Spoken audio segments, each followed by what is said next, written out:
que serão arrebatados. Aí diz: todos os que morrem salvos, os que estiverem em santidade, os que estiverem vigiando, os que estiverem cheios do Espírito Santo, os servos fiéis, né? Isso aí tudo são conceitos que poderiam ser resumidos em uma única frase, em um único ponto de vista, porque santidade, vigiar, Espírito Santo, isso é um pacote só, né? Ele diz: todos os que morrem salvos, né? Aqueles que já partiram, estão aguardando o arrebatamento. Mas estão aguardando o arrebatamento como? Lá no paraíso. Lá é que eles estão aguardando o arrebatamento. O corpo está na terra, mas o espírito e a alma estão no paraíso. Assim é a situação dos salvos. No momento do arrebatamento, este corpo que está no pó da terra será transformado em outro corpo, vai subindo. O espírito e a alma que está no paraíso vai se unir nessa situação e vão se encontrar com Jesus nas nuvens. Então essa é a história da cena do arrebatamento. Enquanto que isso se desenrola com os salvos, os perdidos, o corpo está no pó da terra, mas o espírito e a alma está no inferno, já um local de tormento. E essa ressurreição dos perdidos se dará somente depois do milênio. A ressurreição dos salvos é, pelo que temos entendido até aqui, no momento do arrebatamento. Mas a dos perdidos, não há dúvida, somente se dará depois do milênio, né? Porque a Bíblia diz: os outros não foram arrebatados até que se passassem os 1000 anos. Isso é específico na Escritura. Mas aqui nós temos entendido, creio que é até bem acertado, que os salvos serão arrebatados também no momento do arrebatamento. Paulo escreve isso com todas as letras, mas é Paulo. Amém? Paulo é Paulo. Embora eu também creia como Paulo, mas eu tenho que dizer: Paulo é Paulo e eu sou eu. Jesus é Jesus. Amém? Quando você identifica uma palavra de Jesus, uma revelação bíblica, opa, agora Paulo conta o seu ponto de vista, tal, se ele recebeu isso do Senhor, isso vai se cumprir. Todo mundo vai ver que vai se cumprir, ou nem precisa ver que vai se cumprir, nem precisa ver. Mas se ele não recebeu, também não faz diferença, porque não é doutrina fundamental para o cristianismo. Fundamental para o cristianismo é aquilo no qual você tem que andar no seu dia a dia. Isso é fundamental. Agora, eu não sei quem vai ser arrebatado primeiro, segundo, terceiro, como é que vai ser, e nem precisa saber, porque isso não influencia na sua vida espiritual, não influencia na sua caminhada cristã. Então, nem precisaríamos perder tempo, vamos assim dizer, com essa questão. Aí aqui diz: os que não serão arrebatados. Aí é tipo o inverso, né?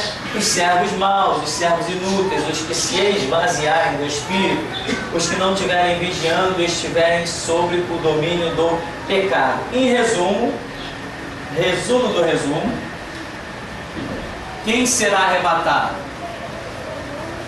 E quem não será arrebatado?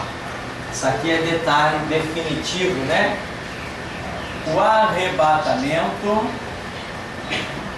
será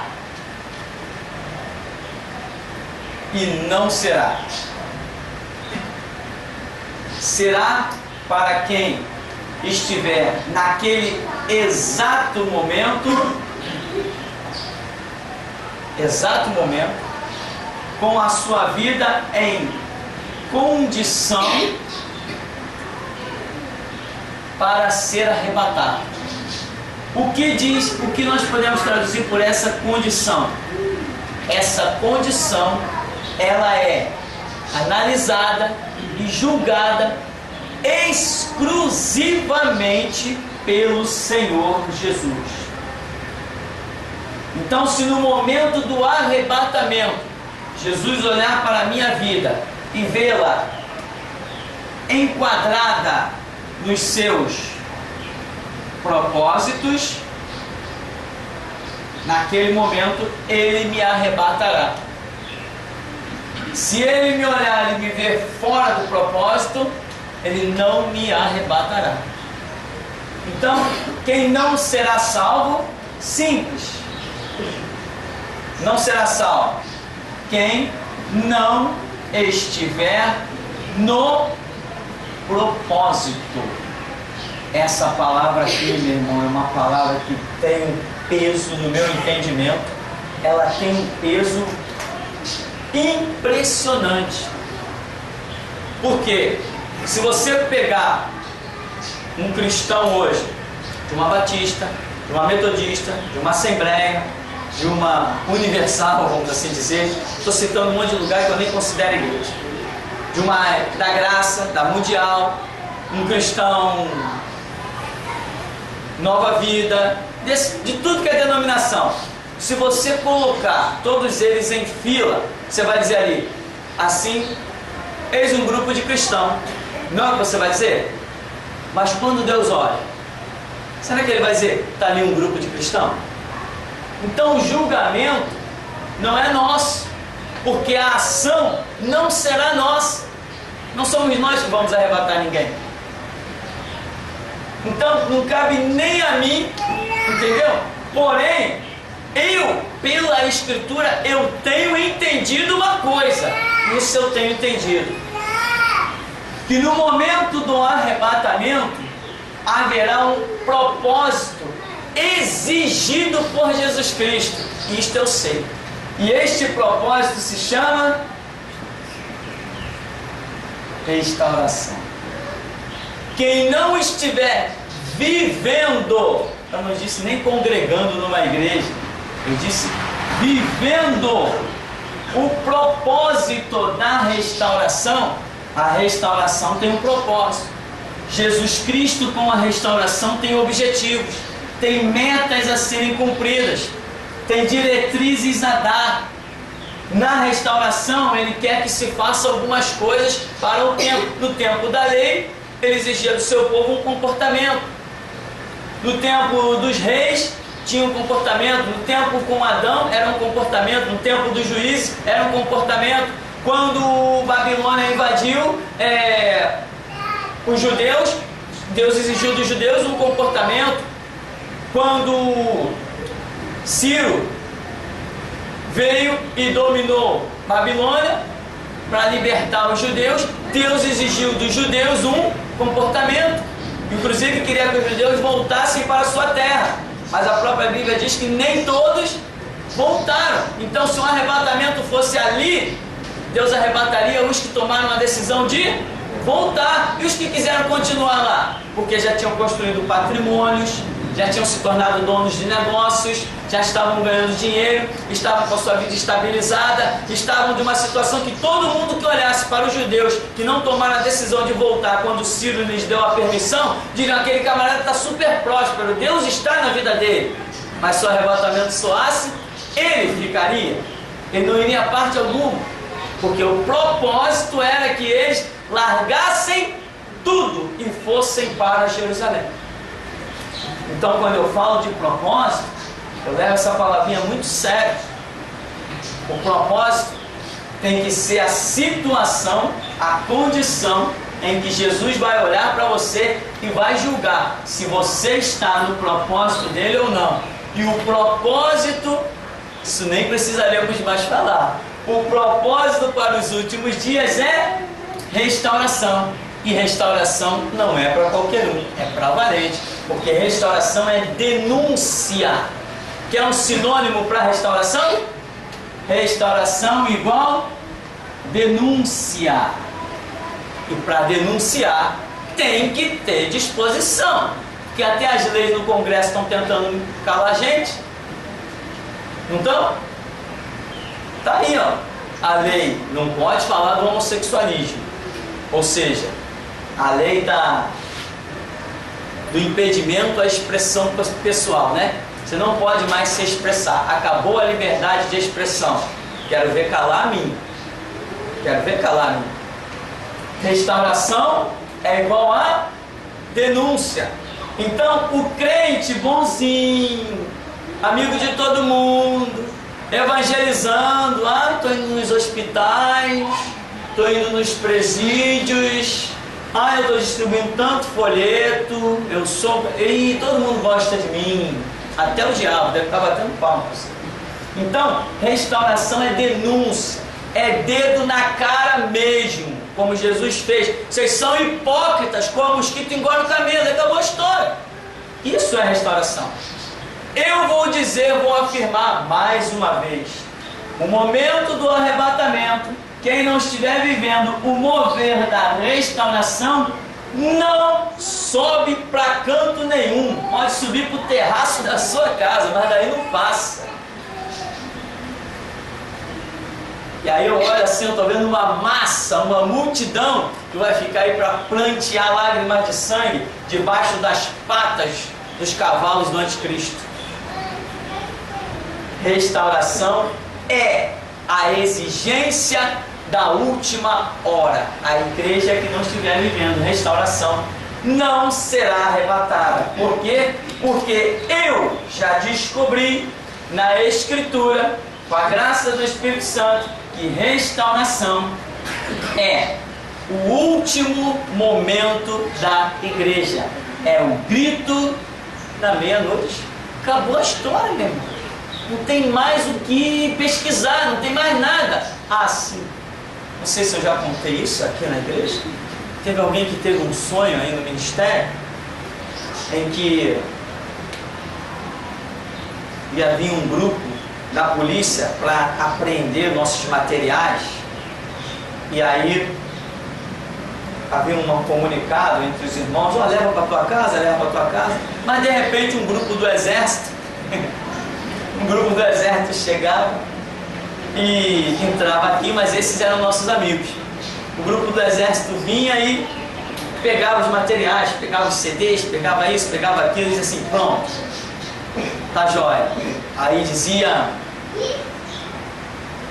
o material que já está no site já é o bastante para alimentar o mundo todo. Não era isso? Era assim essa frase? Material que está no site já é o bastante para alimentar o mundo todo. Eu já tinha essa revelação, tanto que não temos colocado mais nada no site. Eu vou dizer uma coisa para você: tudo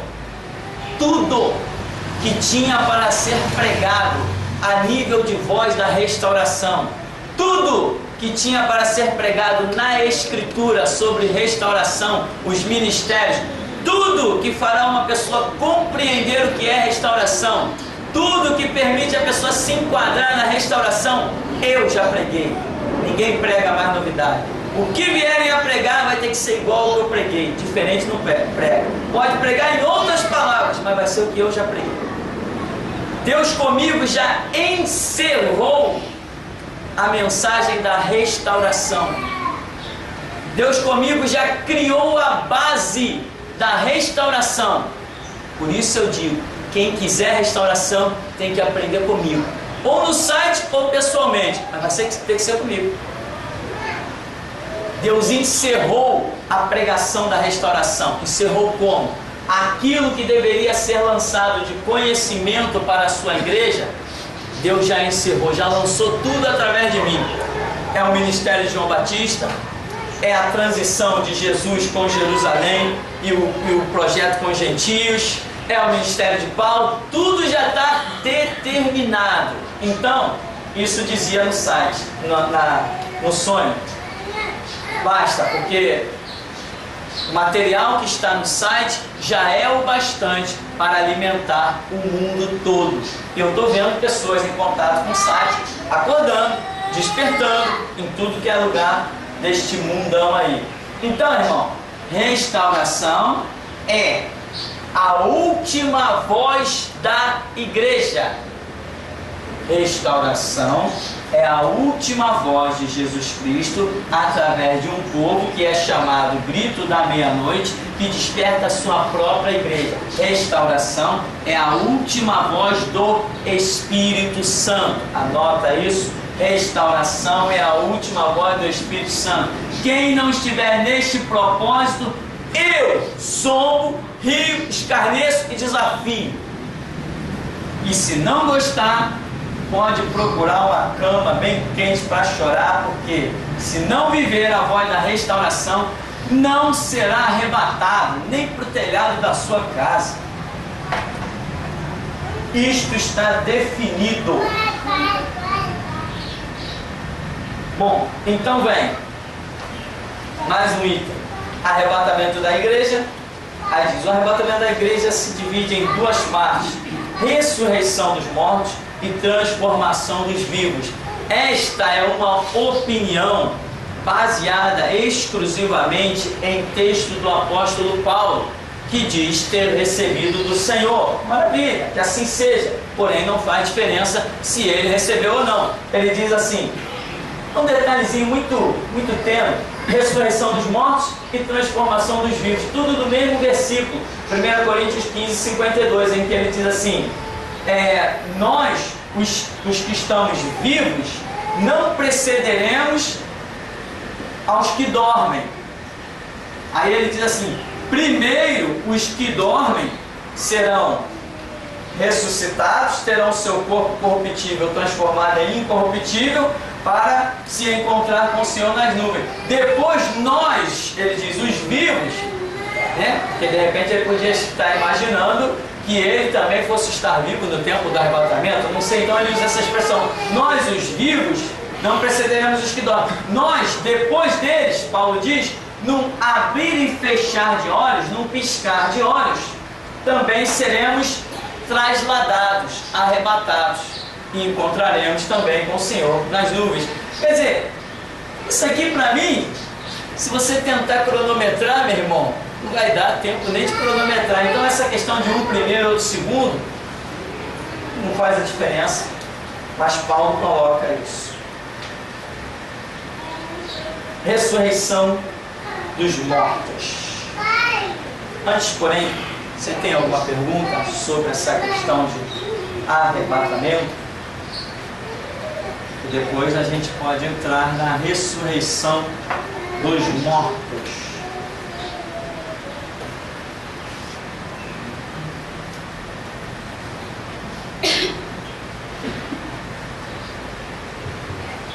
Pastor, só sobre assim, entre o corpo e o espírito, está bem clara assim, essa separação, mas ali entre a alma e o espírito, tem um pouquinho de dúvida, assim, você falou o espírito e a alma se verão, assim, que situação daria essa conjunção dos dois? Amém. O que nós temos entendido é que o ser humano possui, inclusive várias passagens da Escritura fazem menção a corpo, alma, espírito. Só que algumas experiências e revelações pessoais a servos de Deus têm demonstrado uma situação que nós até podemos considerar um conhecimento. O corpo é isso tão visível que nós temos. A alma e o espírito, lembra que a Bíblia diz que a palavra de Deus penetra a divisão da alma e do espírito?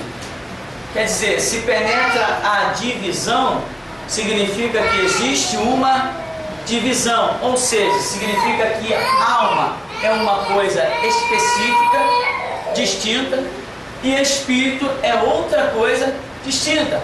Porém, nós, por revelações de Deus, temos detectado que a alma é a sede dos nossos sentimentos.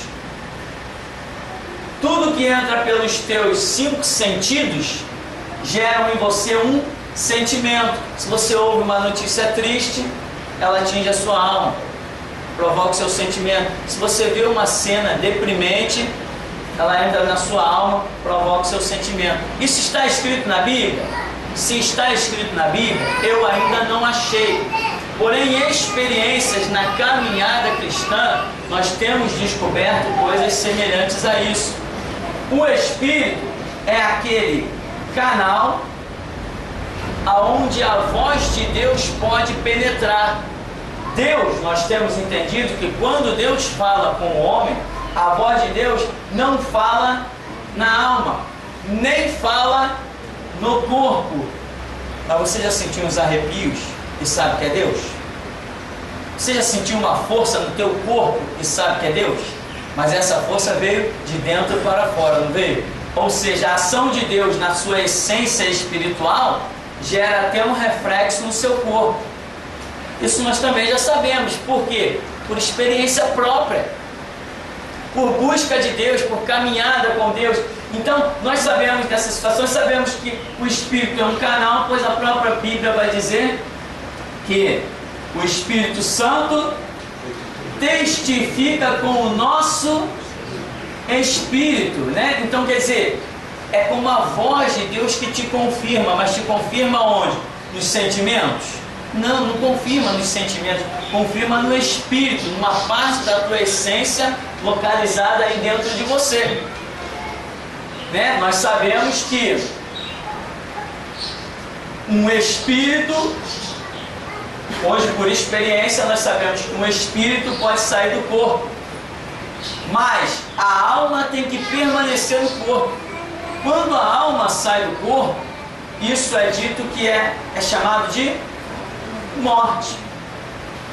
Isso são por experiências que nós temos tido, coisa que para mim é muito fundamentada. Aí estão incluídas as minhas experiências. Existem experiências pessoais que você tem, que acabou. Foi um momento que Deus tratou contigo e ponto final. Ah, mas está escrito aonde? Não está escrito em lugar nenhum, está escrito na minha experiência com Deus. Eu vivi aquela experiência. Me diz aonde que Deus se manifesta em uma planta pegando fogo sem consumir. Para mim você pode dizer, aconteceu com Moisés, tá, agora diz para Moisés, antes de ter acontecido. Está entendendo? Então, me diz que Deus ressuscita os mortos. Não, está na Bíblia. Com Eliseu, com Elias, tá, mas agora conta para Elias que Deus vai ressuscitar os mortos. Elias, tu ressuscitou um morto? Mas está escrito aonde, Elias? Está escrito na minha experiência com Deus. Experiência com Deus é um negócio poderoso, fala muito forte. Experiência com Deus, meu irmão, é o que faz um verdadeiro cristão, né? Eu já frutuei. Mas a Bíblia mostra um monte de gente frutuando. Legal, eu sou mais um que frutuou. Eu tenho a minha experiência. Então, aqui, nós sabemos que o homem, então, tem essa essência trina, né? Que muitos dizem até, tá aí a semelhança com Deus, porque Deus é Pai, Filho e Espírito Santo, o homem também é três. Então, eu nem perco tempo em pensar nisso. Mas, então, alma e espírito são essências inseparáveis, a menos quando existe uma operação de Deus, em que Deus tem todo o poder de operar, mas Deus tem operado sem arrancar a alma do corpo. Por exemplo, João diz que foi arrebatado na ilha de Patmos, mas ele diz o quê? No dia do Senhor eu fui arrebatado em espírito. Ele especifica dizendo que foi arrebatado em espírito. Será que João tinha esse conhecimento? Não sei. Ou será que foi revelado para ele essa situação? Diz que ele foi arrebatado em espírito. Então quer dizer que o corpo dele continuou na ilha de Patmos, porque senão ele poderia ter dito simplesmente, no dia do Senhor eu fui arrebatado. Não é isso? Porque quando as pessoas falavam a respeito de Elias, diziam que Elias tinha sido arrebatado. Não especificava que Elias tinha sido arrebatado em espírito. Elias era levado de um monte para o outro, de uma cidade para o outro, e qual era o referencial? Que ele era arrebatado, não arrebatado em espírito. Então, nós vemos aqui essa questão de que a alma está sempre no corpo, para que não seja gerada a morte. Aqui então, como a Ademar perguntou, alma e espírito são indivisíveis. Nós não temos como separar nada, não temos nem como sair do nosso corpo, nós não temos essa aptidão, mas Deus tem como pegar o nosso espírito, que é a nossa essência real ou racional, é a nossa maior realidade eterna, é esse espírito. Deus tem como tirar o nosso espírito desse conjunto aqui e nos fazer andar por qualquer lugar. E aonde nós formos e o que virmos, nós traremos, quando voltarmos ao nosso corpo, nós traremos todas as informações gravadas aqui no nosso espírito. Você não será julgado, ou as coisas sobre a sua vida não são aquilo que giram exatamente nos teus sentimentos, mas aquilo que está armazenado dentro do teu espírito. É por essas coisas aqui, do teu espírito, que Deus vai te julgar. Deus não vai te julgar por um sentimento, Ele vai te julgar pelas suas atitudes, e atitudes é aquilo que você decide. E quando você decide fazer alguma coisa, você decide aqui, ó. Se o seu espírito está morto, você vai tomar decisões que vão te levar à morte. Se ele está ressurreto em Cristo Jesus, você tem a chance de tomar decisões que vão te levar por caminhos de vida. Não sei se seria esta a pergunta, ou mais especificamente alguma coisa. Alguma pergunta então mais aí? Ninguém? Bom, só para nós concluirmos então, diz aqui ainda na página 34, ressurreição dos mortos. Ressurreição é a redenção ou transformação do corpo mortal em corpo imortal, espiritual. Depois da morte física, o crente vai imediatamente para onde está Jesus. Não há demora entre a morte física e o comparecimento do salvo à presença de Deus. Os espíritos dos salvos para a ressurreição estão em Cristo no céu.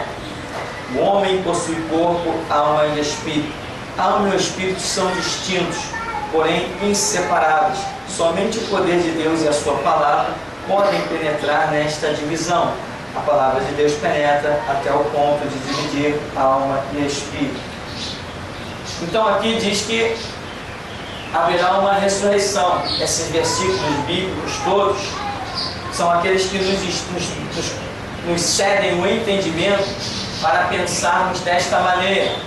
Você vai ver que eles são a grande massa dessas passagens bíblicas, está com Paulo. Paulo entendia dessa maneira. Eu particularmente, entendo também que haverá uma ressurreição dos mortos.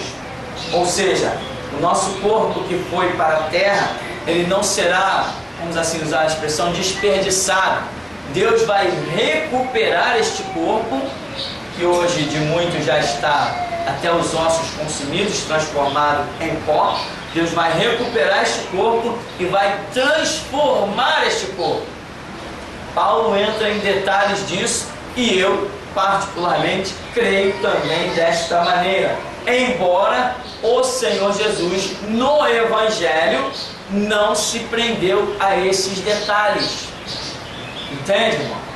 Embora Jesus não tenha se prendido a estes detalhes, porém Paulo fala com detalhes tão profundos que eu particularmente creio nisso. E os estudos e a oração, a gente acaba recebendo uns toques da misericórdia de Deus que nos traduzem certas coisas. Então, aqui diz um outro detalhe, que o crente depois que morre, ele vai imediatamente para o paraíso, né? Aqui diz para onde está Jesus, mas eu prefiro usar a expressão que ele vai para o paraíso, ao contrário do que dizem tantas outras doutrinas, como em especial os testemunhos de Jeová, que dizem que a pessoa depois que morre, ela fica num estado de sono, né? A alma fica dormindo no estado de sono. Eu acho uma doutrina meramente humana, não vou nem dizer satânica, eu acho que é apenas fruto da ignorância, da falta de estudo deles.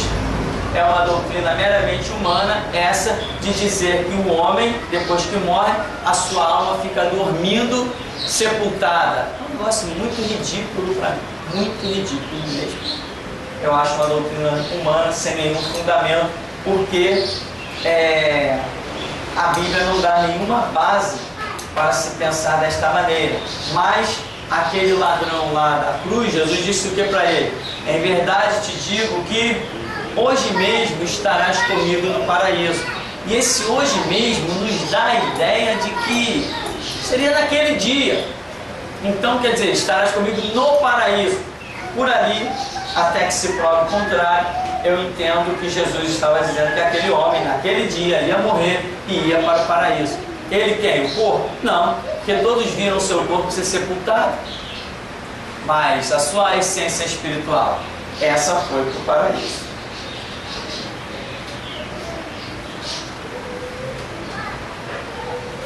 Bom, transformação dos vivos em corpos espirituais.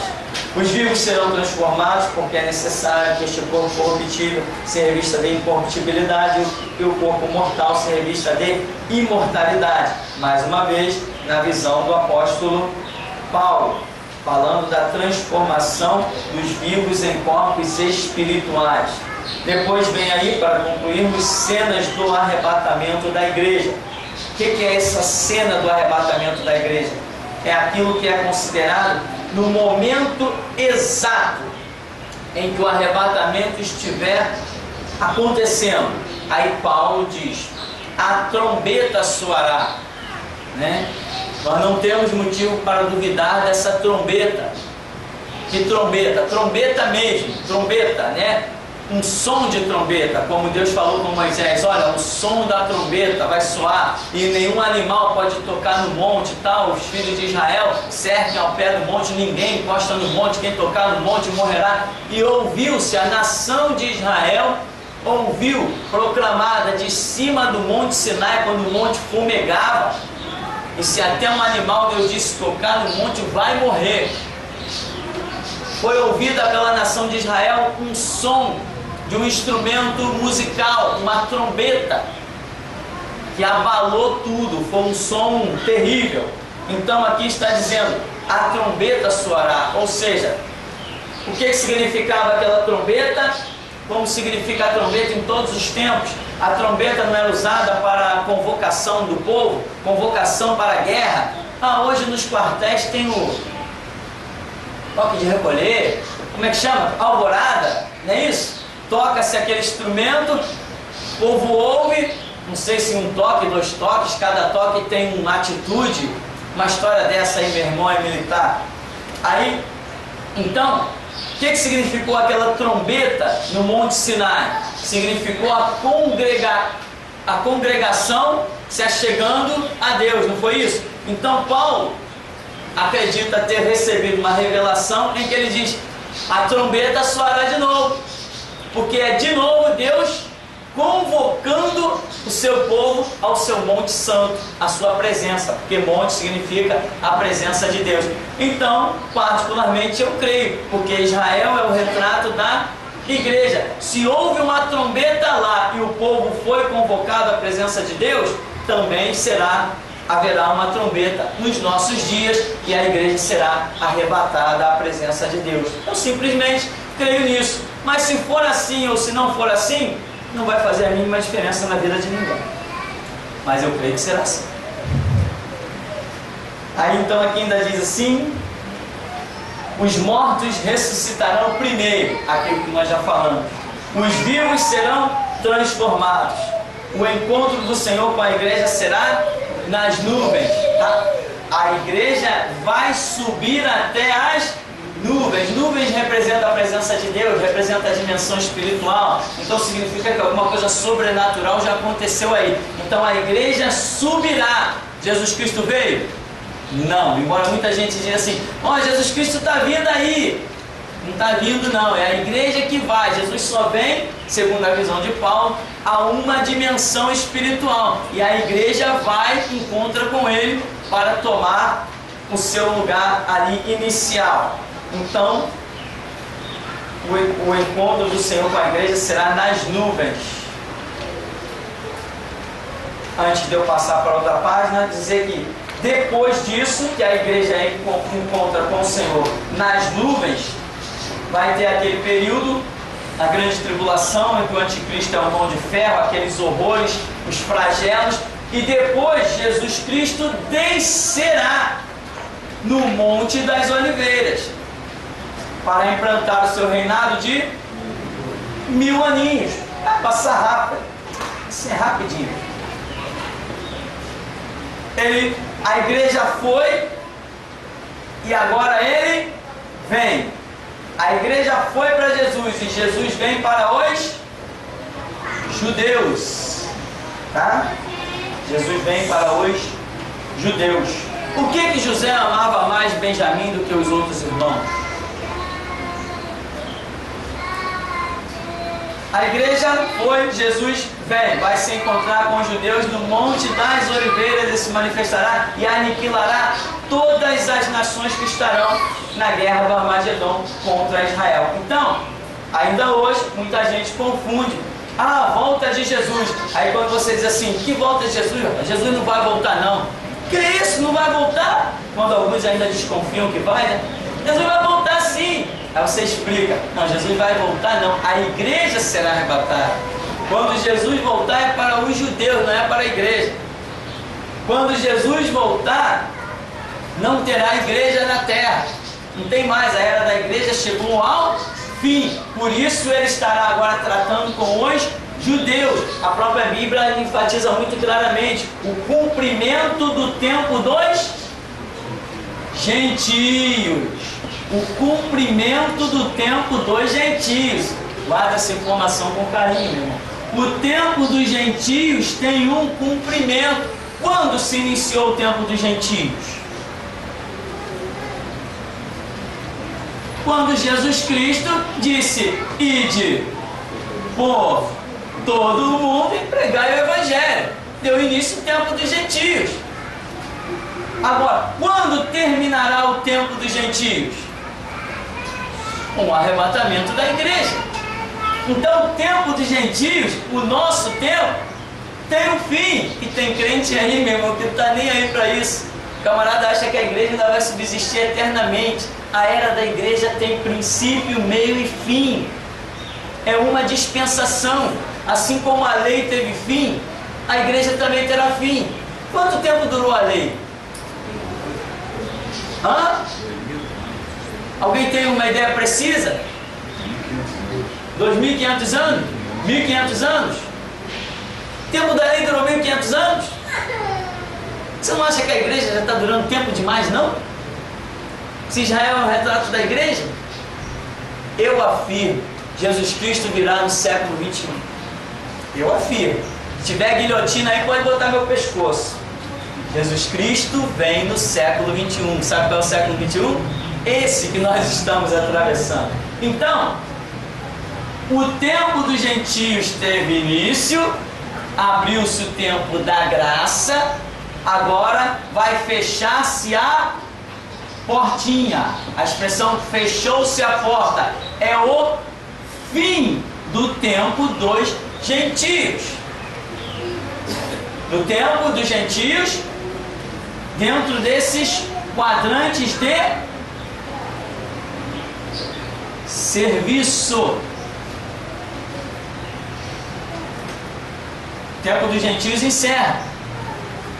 A oportunidade de trabalharmos para Cristo nessa dispensação acabou, como igreja que tem galardão especial no tempo da graça. Agora, haverá um período em que Jerusalém será pisada por 1260 dias, né? Mais ou menos isso. Parece que é essa a expressão. Em que um anjo fala com João e diz: até que se complete o tempo dos gentios. Ali já entrou outra dispensação. Já estamos na dispensação do reinado do anticristo. Então, o tempo dos gentios se encerra como era da igreja, o tratado de Deus, quando a porta se fechar no arrebatamento, porém os gentios ainda dominarão sobre o planeta Terra, ainda terão domínio, mas depois, lá no final da grande tribulação, o tempo dos gentios que estão inclusive pisando Jerusalém será encerrado, mas aí já dentro da dispensação do anticristo. Esse tempo dos gentios que o anjo fala com o apóstolo João em Apocalipse, que esse tempo dos gentios vai se encerrar, é o tempo completo, encerra-se tudo, e aí ele vem no Monte das Oliveiras e implanta o seu reinado com Israel, reinando de Sião para todos os povos, e aí Israel volta a ser a glória das nações, creio eu, depois de um período de tempo em que ele terá que aprender o que é evangelho a ser pregado. Mas o tempo dos gentios como igreja se encerra no arrebatamento, na expressão que diz, fechou-se a porta. Bom, nós não vamos seguir então, tem outros itens aí, mas nós vamos falar deles mais detalhadamente em outra oportunidade. Temos perguntas? Temos respostas? Não? Então nós vamos ficar por aqui.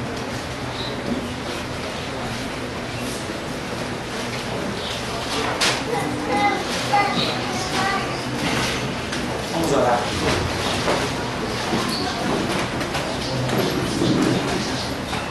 Deus vivo e poderoso, nós te glorificamos por este momento inigualável, Senhor, em que nós estamos aqui com um propósito, ó Deus, buscando a Tua face. E nós sabemos que alguma coisa o Senhor está realizando nas nossas vidas, no nosso espírito, na nossa alma, no nosso corpo. O Senhor está lutando conosco para nos dar graça, nos capacitar, nos conduzir às águas profundas do Teu Espírito. E se algum conhecimento chega até nós, ó Deus, é porque as Tuas misericórdias são grandes. E com este conhecimento, o Senhor certamente tem algum propósito, algum objetivo, ainda que muitas vezes nós mesmos não compreendamos, Senhor, porque os nossos caminhos não são os Teus, ó Deus, e os Teus propósitos não são os nossos, mas nós aqui estamos nesta manhã, para que os nossos propósitos também sejam os Teus propósitos, Senhor. Por isso, Senhor, nos dá a Tua graça, trabalha conosco, com misericórdia, pois nós confessamos, declaramos a nossa imperfeição diante de Ti. Declaramos que somos pó de cinza e que nem conseguimos compreender o Teu grande e vasto amor por nós. Mas capacita-nos, Deus, orienta-nos, Deus, nos ajuda a sermos aquilo que o Senhor deseja que sejamos. Nós assim Te suplicamos, agradecendo nesta manhã, em nome de Jesus. Amém. Amém. Vamos em paz em nome de Jesus.